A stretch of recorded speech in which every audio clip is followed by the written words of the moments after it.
Hello everyone, welcome back. In this video, I will show you how to change network on Coinbase Wallet. For that, you need to launch your Coinbase Wallet, then tap on your profile icon in the bottom right hand corner of the screen. After that, whenever you try to purchase any of the coins over here, you tap on buy.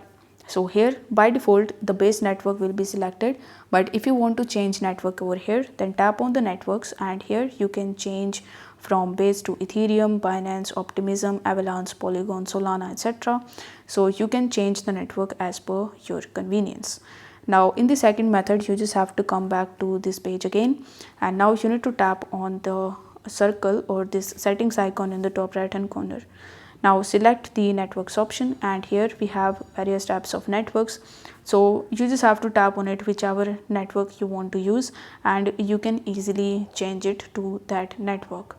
Now you can even tap on the copy button in the top and go to the other assets, and here you will be able to see all of the networks that you can use in order to get your cryptos in the Coinbase wallet.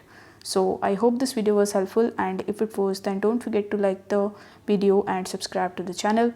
Thank you so much for watching.